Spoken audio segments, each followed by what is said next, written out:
श्रीमान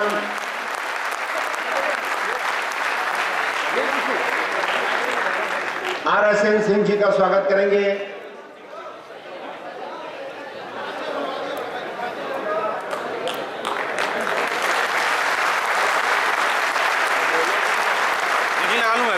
श्री धीरेन्द्र जी महाराज जी का स्वागत करेंगे। अतुल जी, सबका स्वागत मंचस्थ लोगों का। हमने प्रोग्राम को इस धर्म कार्य के लिए अर्पण करें। इतना ही आपसे कहना था।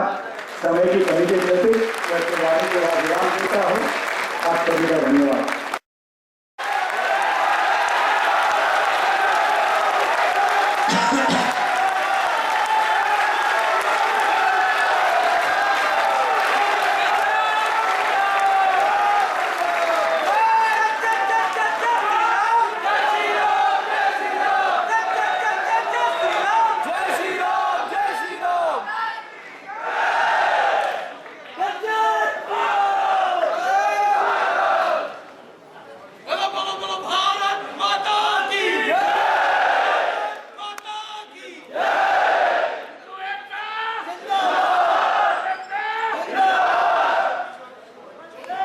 आप सबका बहुत बहुत शुक्रिया।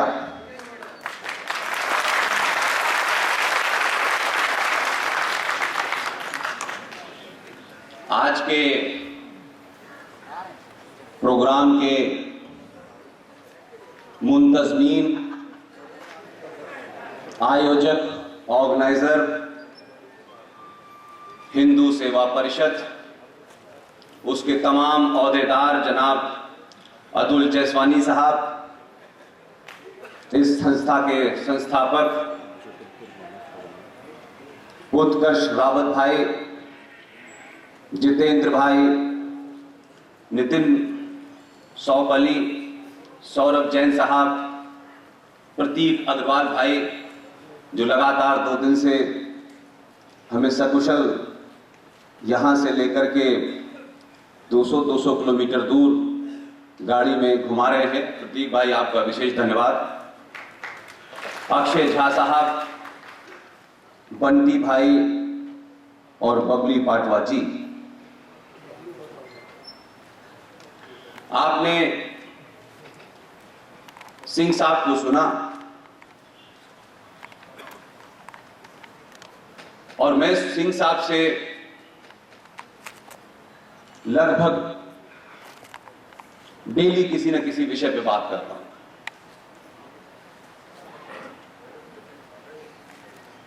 हाँ, एक बात कहना भूल गया।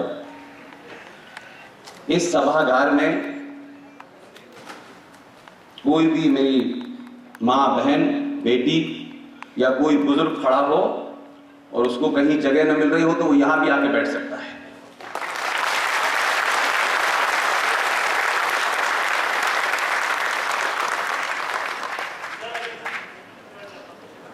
कोई भी, क्योंकि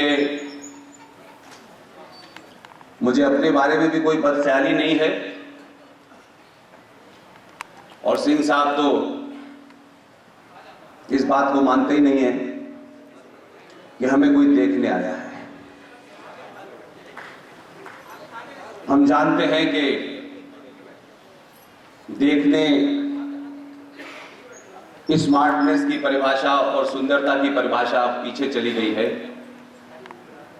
अब भारतीय समाज, ये सनातनी हिंदू अब सुनना चाहता है। इसलिए आपके शहर के बारे में स्वामी जी ने बहुत कुछ बताया, लेकिन मुझे थोड़ी सी जानकारी यहां की पता चली तो मुझे लगा कि ये जानकारी सार्वजनिक तौर पे इंदौर के हर वासी को, जबलपुर के हर वासी को पता होनी चाहिए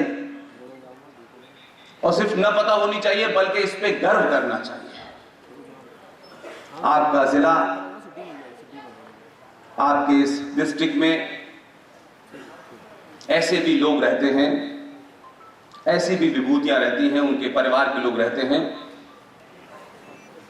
जिसकी चर्चा मैं यहां आने से पहले तो नहीं कर पाता था क्योंकि ये खबर मुझे भी नहीं थी, लेकिन जो उसका लार्जेस्ट कॉन्टेक्स्ट था उस सिलसिले में मैं जरूर करता था। भारत का संविधान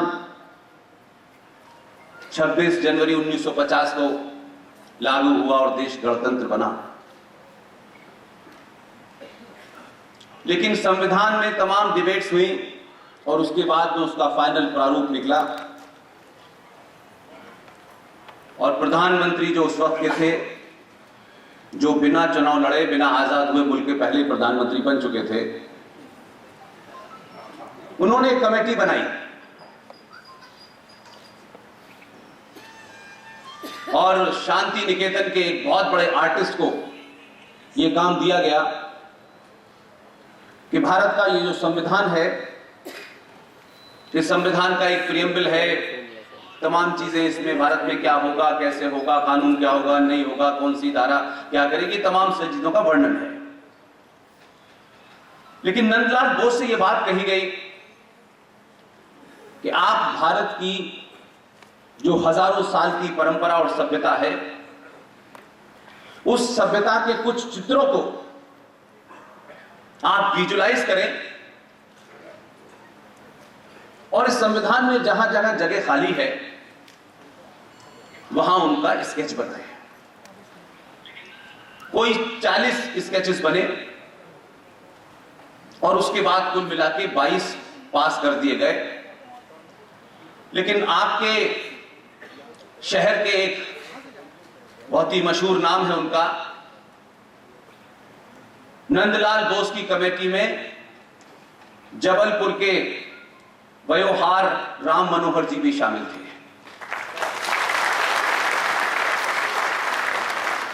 तो जो फाइनल 22 चित्र बने, उसमें जो प्रियम्बल है, जो भारत के संविधान की आत्मा कहा जाता है जिसे, उस पे जो चित्र बना हुआ है, उस चित्र में शायद कोई व्यक्ति नहीं है, लेकिन जबलपुर के लोगों को इसलिए मुबारकबाद देना चाहता हूं कि जो दूसरा चित्र बनाया है वो उन्होंने सुभाष चंद्र बोस का बनाया और उन 22 चित्रों में से 2 चित्र का कंट्रीब्यूशन आपके जिले जबलपुर का है। इसलिए हमारी जो जिम्मेदारी है, जो सिंह साहब कर रहे हैं, जीडी बख्शी कर रहे हैं, सुशील पंडित कर रहे हैं, ललित अंबरदार कर रहे हैं, अंकुर शर्मा कर रहे हैं, ये तमाम सारे लोग कोई ऐसी बात नहीं कह रहे जो हवा में हो। हमारी सबकी कोशिश है कि जो आपसे छुपाया गया, जो दबाया गया, जो बताया नहीं गया या झूठ बोला गया, उनको तथ्यों के सामने, आपके सामने रख दें और आप खुद फैसला करें कि सच क्या था और झूठ क्या था। लिहाजा दूसरा महत्वपूर्ण काम जो मेरे और आपके जीवन में हुआ है और जबलपुर का उसमें महत्वपूर्ण योगदान है, यह बात मैं बार बार इसलिए कहता हूं कि हम तमाम सारी चीजों की रोज मांग करते हैं कि भारत को इंडिया नहीं भारत घोषित कर देना चाहिए। कुछ लोग हिंदू राष्ट्र की मांग करते हैं, लेकिन जब समाज अपनी सुविधाओं के लिए लालच से जब वो कायरता में आता है तो उसको ये पता ही नहीं चलता कि उसके बीच में भी बीच में ऐसे पुरुषार्थी आते हैं और बड़ा काम करके चले जाते हैं, क्योंकि वो लालच से ग्रस्त होता है। उसे अपना, तेरा, मैं से आगे बस मेरा हो जाए, मेरा घर हो जाए, मेरे बच्चे चले जाए, इससे आगे कभी राष्ट्र के रूप में उसने सोचा नहीं। ऐसा नहीं है कि आपके शहर में और भारत में ऐसी विभूतियां नहीं है। बहुत बड़ा काम करके गए और कभी उन्होंने इस बात की चिंता नहीं की कि कोई हमारा नाम लेने वाला होगा भी कि नहीं। लेकिन ऐसे तमाम सारे लोग जो ये सोच के गए थे कि हम अपनी जिम्मेदारी निभा रहे हैं, जरूरी नहीं है कि सब कुछ हमारे सामने बदल जाए। और ये गलतफहमी ना मुझे है, ना आरएसएन को है, ना किसी को है कि जो कुछ हम कर रहे हैं इस सब कुछ हमारे सामने होगा। हम ऐसा नहीं मानते, लेकिन हम अपनी तमाम कोशिशों में यह कर रहे हैं कि हम उन बातों को कह जाएं, उन बातों को तथ्यों के सामने रख जाएं कि हो सकता है हम ना भी हो।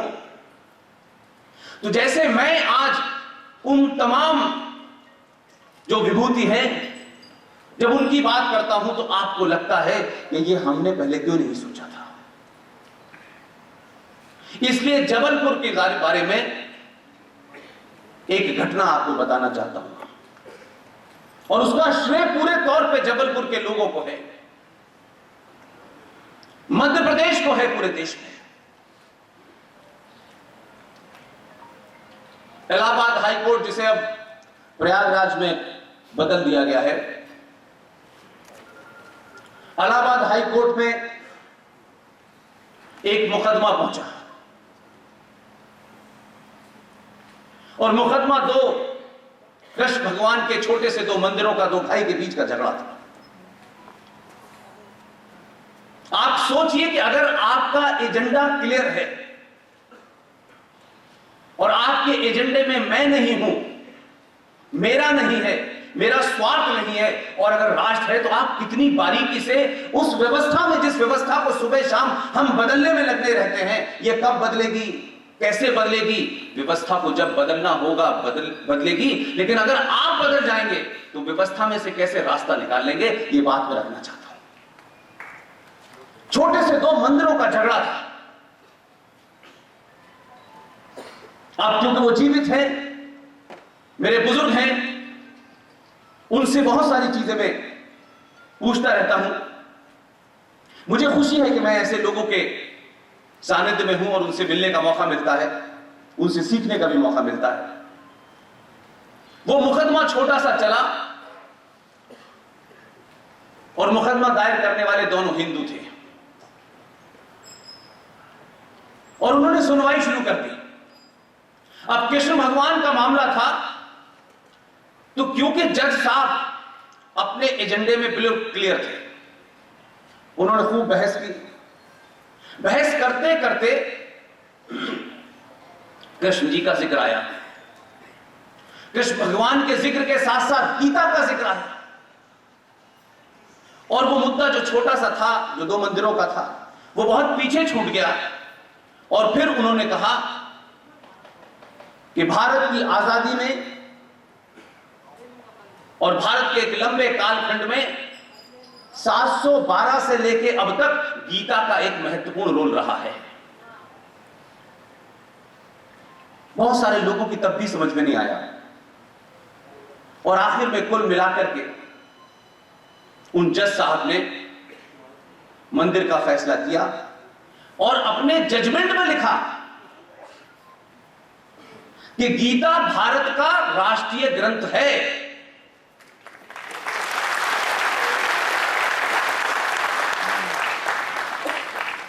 जस्टिस एसएन श्रीवास्तव साहब ने यह फैसला 2007 में दिया, लेकिन जहां यह फैसला हुआ, वहां का समाज उस वक्त भी, वहां सरकार कृष्ण भगवान को मानने वालों की थी। उनकी समझ में नहीं आया, क्योंकि जो कृष्ण भगवान के वंशज थे, वो अपने को कृष्ण का वंशज नहीं कहते, वो मुलायम और लालू का वंशज कहते हैं।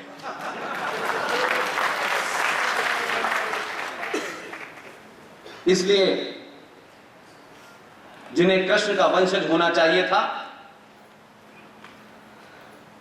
जो गायों को पालते थे, उन्होंने ऐसी राजनीति की कि उनकी गाय आजम खां लेके भाग गया, और आखिर में वो फैसला वहीं समाप्त हो गया, उस पर कोई प्रतिक्रिया नहीं हुई। ये बात जबलपुर के दो जजों को पता चली, जस्टिस अजीत सिंह और जस्टिस संजय यादव। बड़े समझदार थे। कभी कभी लगता है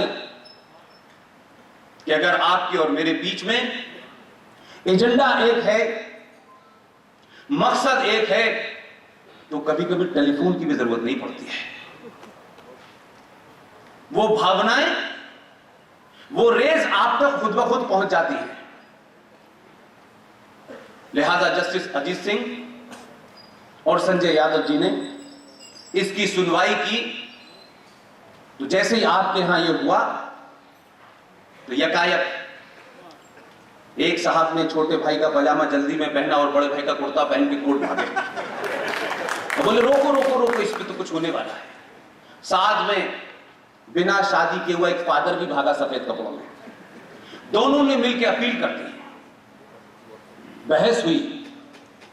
जज साहब ने कहा साबित करो कि गीता हिंदुओं की है या नहीं है।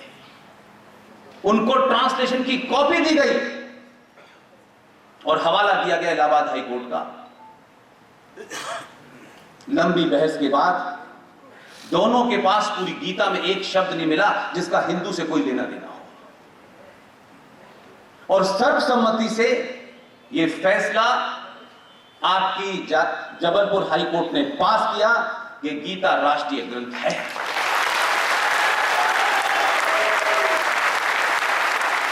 लेकिन इसमें एक और एंगल है, पास तो इलाहाबाद में भी हुआ था, लेकिन आपकी जागरूकता को देख के लगता है कि आपको कोई कोविड नहीं रोक सकता।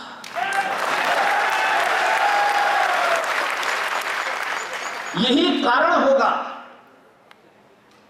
कि आपके यहां जस्टिस अजीत सिंह और संजय यादव का फैसला, जब उस पर कोई दूसरी डिबेट नहीं हुई, तो सुप्रीम कोर्ट में कुछ लोग गए, उन्होंने कहा वहां आपने प्रूफ नहीं किया तो यहां नया प्रूफ क्या देने आए हैं। और आप क्योंकि जागरूक थे तो आपके प्रदेश के मुख्यमंत्री ने राजनीतिक तौर पे गीता को राष्ट्रीय ग्रंथ घोषित किया। मध्य प्रदेश पहला राज्य है भारत में जहां गीता को घोषित किया।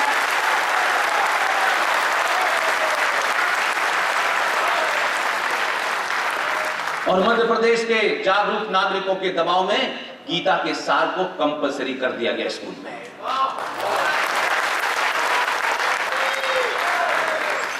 इसलिए बदलाव के लिए बहुत कुछ नहीं चाहिए। ये समाज भी वही है, हम भी वही हैं, सिर्फ तिथि बदली है। इसलिए आजादी से पहले भी ऐसे लोग थे, उन्होंने अपना सिर्फ काम किया और वो चले गए। उन्होंने ढिंढोरा नहीं पीटा, हमने ये किया है ये किया है। वो ये जानते थे कभी ना कभी कोई आएगा और जो मैं करके जा रहा हूं शायद उसको सही पर्सपेक्टिव में समझेगा और बिना कुछ कहे वो काम कर देगा। इसलिए हुआ ये कि धारा 370 पे आप सब लोगों ने बड़ी खुशी मनाई।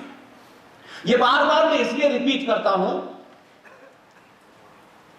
कि जो लोग भी मेरी बातचीत को सुनते हैं, मैं उनके अंदर एक ही बात जगाना चाहता हूं। अपने अंदर की हीन भावना और एहसास कमतरी को निकाल दीजिए, दुनिया में कोई आपका मुकाबला नहीं कर सकता। यह पूरा समाज जो इतना पुरुषार्थी था, दुनिया को सभ्यता संस्कृति देने वाला देश था, ज्ञान देने वाला देश था, जीरो देने वाला देश था, आज खुद अंधकार में घूम रहा है। क्योंकि आप मैं से बहुत आगे नहीं बढ़ पा रहे। और जब लालच होता है तो डर पैदा होता है, और डरपोक आदमी कायर हो जाता है, और जब कायर हो जाता है तो दिल्ली में रिंकू शर्मा की हत्या होती है। और चंद मुट्ठी भर लोग, जिनकी गिनती हो सकता है 20-25 करोड़ लोग हो, वो सत्ता को भी डराते हैं और न्यायपालिका को भी डराते हैं। इसलिए सत्ताएं तो बदलती हैं, सत्ताएं तो 70 साल से बदल रही थी, तो फिर इस सत्ता के साथ ऐसी क्या नई बात है। इसलिए मैंने कहा कि कुछ नई व्यवस्था नहीं खड़ी करनी है। एक एक सनातनी हिंदू अपने कर्तव्य को समझे, अपनी ड्यूटी को समझे, उसका धर्म क्या है, इतना ही समझ जाए। अगर जिस दिन भी ये समझ लिया, 2014 और 2019 1000 साल तक होते रहेंगे। अभी इतने व्यस्त समय से मैं फिर कह रहा हूं, इसका लाभ कोई पार्टी ले ले, कोई विचारधारा ले ले, इसमें मेरा कोई इंटरेस्ट नहीं है, कोई इंटरेस्ट नहीं। मैं ये मानता हूं कि आप 70 सालों में अपने दिल पे हाथ रख के बताएं, जो लोग सुबह से लेकर शाम तक राष्ट्र की चिंता करते हैं, देश की चिंता करते हैं, क्या कम कभी हमने सरकारों को चुनते वक्त राष्ट्र को मूल में रखा था, या सरकार के चुनते वक्त रखा था कि 4 ब्राह्मण बन जाएं, 2 ठाकुर बन जाएं, 2 हमारे यादव आ जाएं, 2 दलित आ जाएं, 2 ओबीसी आ जाएं? आपने इसके अलावा कुछ और सोचा था? ऐसी सरकार आ जाए जो कुछ इनकम टैक्स में हमें मदद दे दे, कोई 2 रुपए किलो चावल दे रहा है, कोई बिजली का बिल माफ कर रहा है। आप कहां से चले थे और कहां लोग आपको 1 रुपए किलो चावल, 2 रुपए किलो चावल और बिजली के बिल में खरीद रहे थे, और आप ऐसे लोगों को राष्ट्र सौंप देते हैं। इसलिए 2014 में सत्ता का प्रकरण बाद में हुआ है। 2014 से पहले भारत राष्ट्र के सनातनियों में परिवर्तन आ गया था, इसलिए आपने सिर्फ सत्ता बदली, और सत्ता पे जिन्हें बिठाया उनके तो मैनिफेस्टो में कई साल से चल रहा था 370, हर बार लिखते थे वो 370। कुछ लोगों ने अपने मकान का नंबर ही 370 रख लिया था, लेकिन वो हट नहीं रही थी।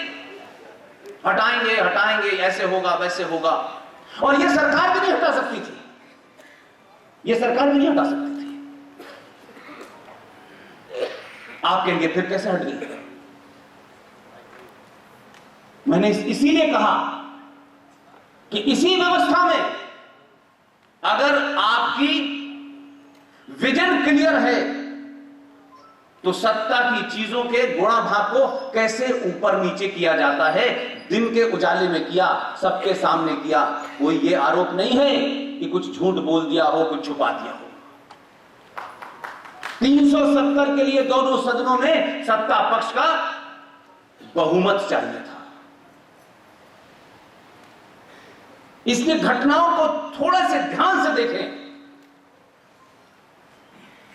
कि एक जो सदन है वहां उनका बहुमत ही नहीं था,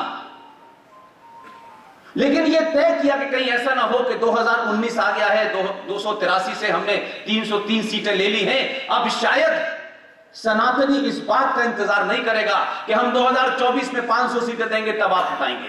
वो ये समझ गए कि जिन्होंने हमें वोट दिया है वो सड़क बनाने के लिए नहीं दिया है। यह आपकी सामूहिक शक्ति है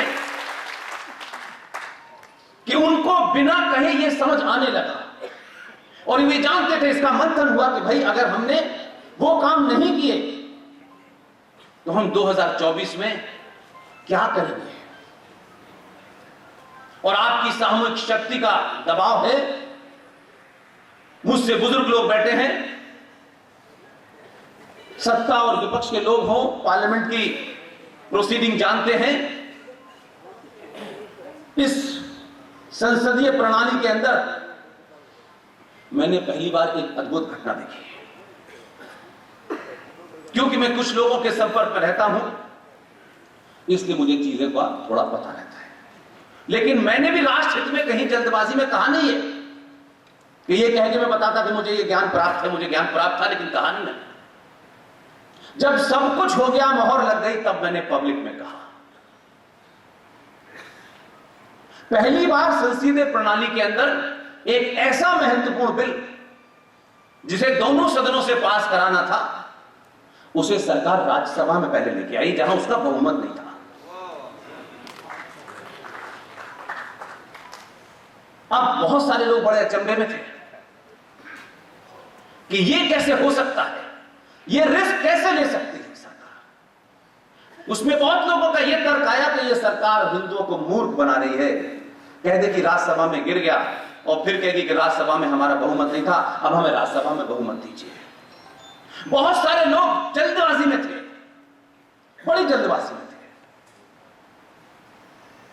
लेकिन राज्यसभा में बिल पास हो गया, बहुमत से पास हो गया। और ये वो जानते थे कि लोकसभा में तो हमारे 303 अपने हैं और कुल मिला के 340 हैं।